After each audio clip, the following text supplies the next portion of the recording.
Halo Mams, kembali lagi dengan saya Adilia di podcast Graha Medika Padalarang. Pada podcast kali ini kita akan membahas tema yang sangat menarik nih Mams, yaitu bahaya darah tinggi atau hipertensi pada ibu hamil.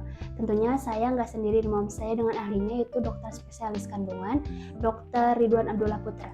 Halo dokter, apa kabar? Halo juga Adil, halo juga para mom sekalian di mana saja berada. Oke dokter, pada kesempatan kali ini podcast kita akan membahas tentang hipertensi atau darah tinggi pada ibu hamil ya. Boleh dokter jelaskan apa sih penyebab faktor dari darah tinggi ini pada ibu hamil? Oke, Adil, suatu bahasan yang menarik pada podcast hari ini ya, yaitu tentang hipertensi atau darah tinggi dalam kehamilan, bahayakah? Jadi Adil, darah tinggi pada kehamilan ini ya kita ketahui bahwa merupakan salah satu ya penyebab ya 3 penyebab pembunuh ibu hamil. Kita tahu bahwa yang pertama itu adalah perdarahan, kemudian yang kedua infeksi, dan yang ketiga adalah hipertensi atau preeklamsi dalam kehamilan. Nah, angka kejadiannya Adil ini 5-10% dari kehamilan. Jadi jika ada ibu yang 100 orang ibu hamil, maka 5-10 orang itu akan menderita preeklamsi. Dan itu sangat berbahaya ya. Kalau kita tanya bahayakah, ya bahaya karena kita tahu tadi bahwa preeklamsi ini atau hipertensi atau darah tinggi pada kehamilan ini sebagai pembunuh. Jadi trias ya, 3 pembunuh terbesar pada ibu hamil adalah salah satunya adalah darah tinggi. Lalu dokter, kira-kira ada berapakah tensi seorang ibu yang bisa dikatakan tinggi dalam kehamilan ini? Ya, jadi kalau ditanya kriteria, tensinya kan kita tahu bahwa darah tinggi pemeriksaan tekanan darah itu ada sistolik dan diastolik. Jadi tekanan sistoliknya kalau di atas 140, kemudian diastoliknya itu di 190 atau lebih, nah itu dikriteriakan darah tinggi gitu ya. Oke dokter, kira-kira apa sih ada tips untuk moms di rumah cara mencegah atau bagaimana untuk menjaga pola hidup agar terjauh dari darah tinggi? Ya, jadi sebelumnya akan saya jelaskan dulu sedikit ya masalah tentang hamil dengan darah tinggi ini. Jadi ada beberapa jenis ya, itu bisa hipertensi kronis ya.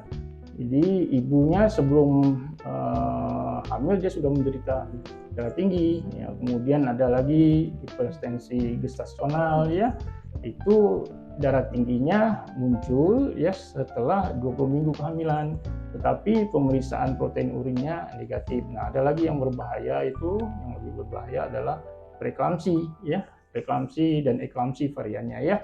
Itu apabila ditemukan darah tinggi setelah kehamilan 20 minggu, kemudian kita pemeriksaan protein urinnya biasanya positif 2 ya, jadi sudah ada mulai gangguan pada organ ginjal. Kemudian ada juga lagi hipertensi yang diperberat dengan preeklamsi dan jenis-jenis yang lainnya. Itu semuanya berbahaya pada kehamilan ya.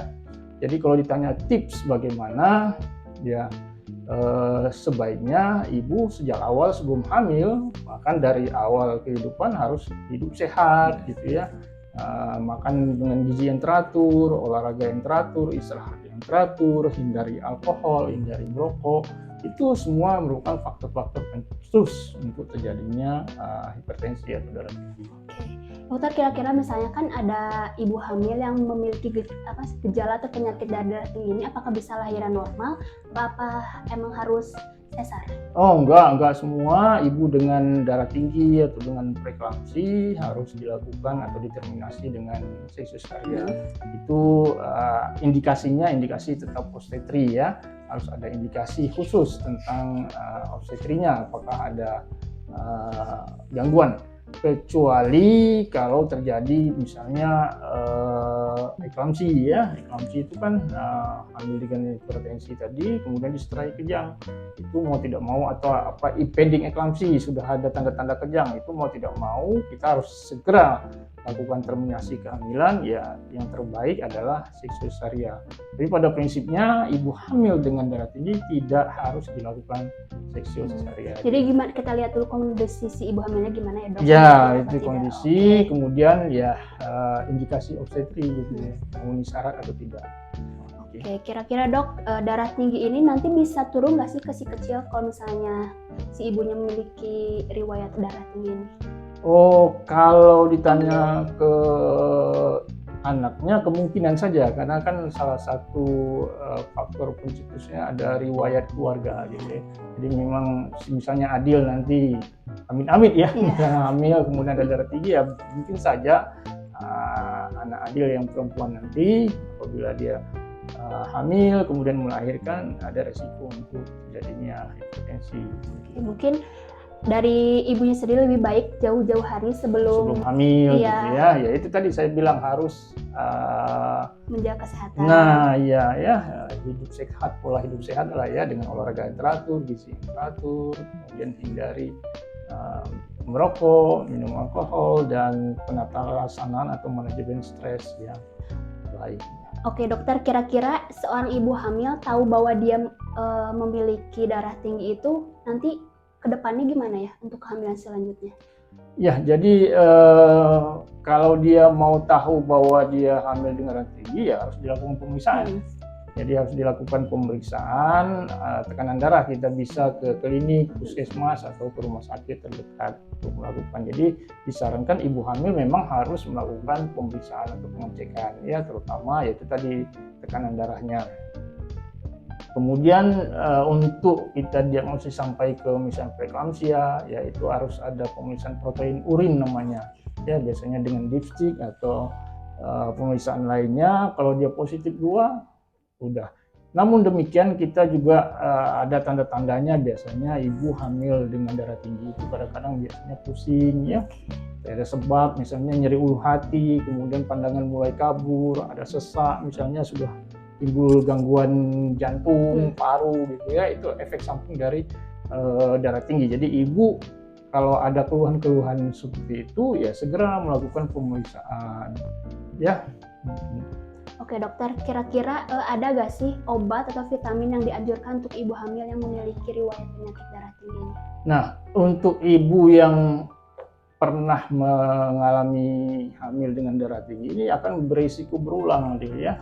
Jadi memang kalau dia ada darah tinggi ya secepatnya melakukan pemeriksaan dengan dokter ahlinya, biasanya nanti diberikan obat antihipertensi ya, yang tentunya aman bagi ibu dan janinnya gitu ya.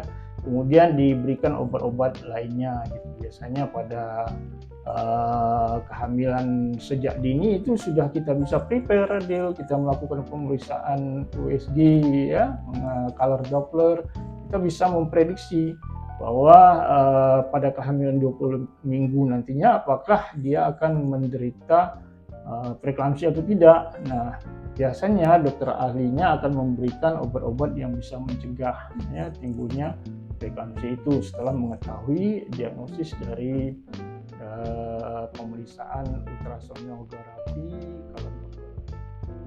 Oke dok, mungkin kita akan beralih ke sesi tanya yang bisa mewakili para ibu hamil di rumah yang mungkin memiliki penyakit darah tinggi ini. Oke, yang pertama nih dok, pertanyaannya, ada gak sih bahaya hipertensi dalam kehamilan untuk janin?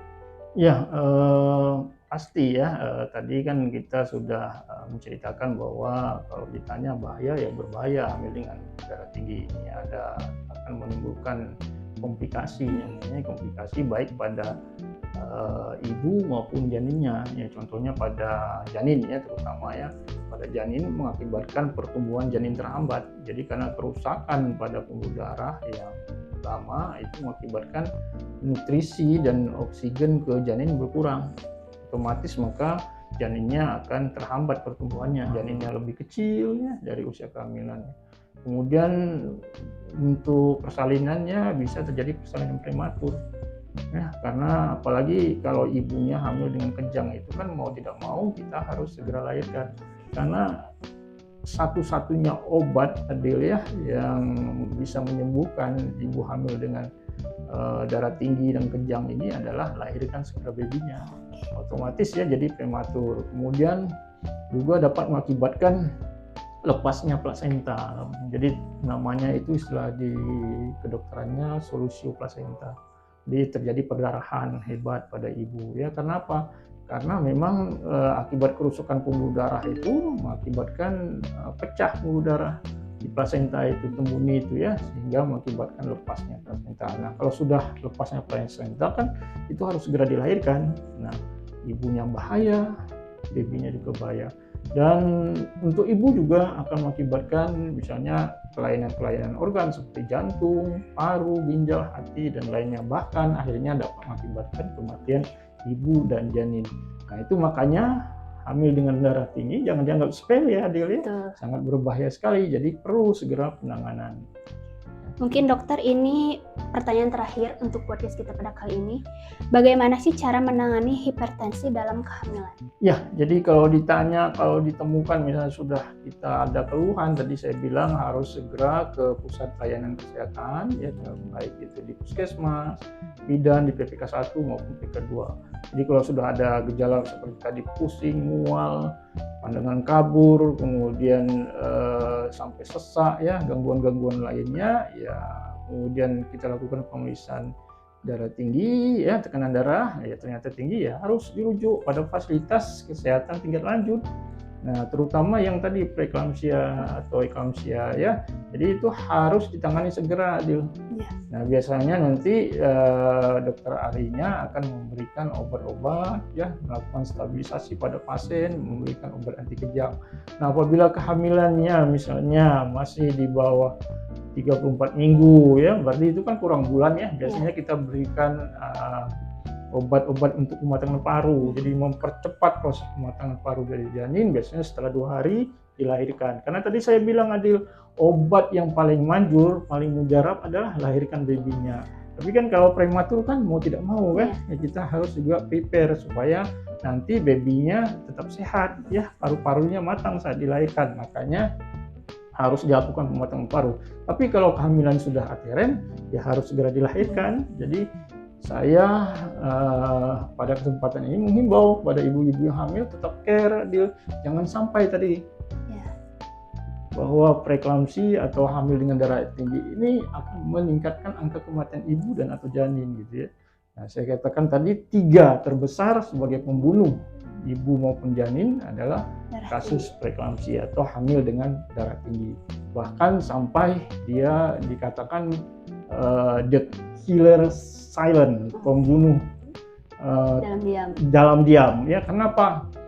Biasanya kemarin saya dapat kasus datang, dia hamil dengan kejang-kejang, sudah cukup bulan, malahan ditahan sama dukun, ya, selama 2 hari kejangnya. Nah, sampai di kita sudah kejangnya sudah permanen, gitu ya, nggak bisa kita tangani, baru 10-15 menit sudah meninggal di IGD. Kan sangat riskan dengan kondisi seperti ini. Karena apa? Karena lambat penanganan, Adil, ya. Jadi dianggap sepele, ya, hamil dengan darah tinggi, ya, sudah sampai kejang, itu kan sudah inilah, ya, kita hamil gimana, ya, bahaya. Jadi harusnya ibu-ibu hamil dimanapun saja berada harus care terhadap kehamilannya, terutama kalau sudah sampai kejang. Ya. Nah, jangan sampai pautkan dengan hal-hal yang mistis, ya, Dok. Nah, itu kadang-kadang disembur atau diapa, ya, sama ini kan harus segera datang ke fasilitas kesehatan terdekat, ya. Nanti biasanya PPK 1 akan merujuk ke PPK 2 tentunya setelah dilakukan stabilisasi. Jadi tadi saya sudah sampaikan bahwa di saat kita atau mom dalam keadaan hamil sudah memilih, ya, untuk hamil, kita harus care pada kehamilannya. Jadi saya katakan tadi bahwa kita di Indonesia angka kematian ibu dan janin ini masih cukup tinggi. Nah, penyebab, ya, 3 terbesar penyebab, the big cause of killer, ya, pembunuh ibu hamil, ya, baik ibu maupun janinnya, adalah salah satunya adalah hamil dengan darah tinggi. Jadi kita harus care. Nah, bagaimana kita untuk menurunkan angka kematian ibu dan atau janin ini? Kita harus melakukan pemeriksaan, deteksi dini, ya, terhadap kehamilan kita. Jadi jangan segan-segan untuk melakukan pemeriksaan di baik itu PPK 1 maupun PPK lanjut, ya. Jadi kita harus segera tangani, ya, kalau memang sudah ada tanda-tanda, supaya jangan sampai berbahaya, ya. Jadi intinya hamil dengan darah tinggi, ya, berbahaya, gitu, ya. Jadi sesuai dengan topik kita tadi, ya, hamil dengan darah tinggi berbahaya kah? Ya, tentu berbahaya. Jadi untuk agar tidak menjadi bahaya nantinya, ya kita harus aware terhadap kondisi kita, terhadap kehamilan kita, terhadap perkembangan kehamilan kita. Ya, dengan cara apa? Dengan melakukan pemeriksaan yang teratur. Gitu. Oke. Terima kasih Mams telah menyaksikan podcast kita pada hari ini. Terima kasih juga kepada Dr. Ridho yang telah memberikan materi tentang darah tinggi untuk kehamilan itu bahayakah? Baik dokter, kita akhiri saja podcast kita pada hari ini. RSIA Geraha Medika Padalarang, sahabat kesehatan keluarga Anda.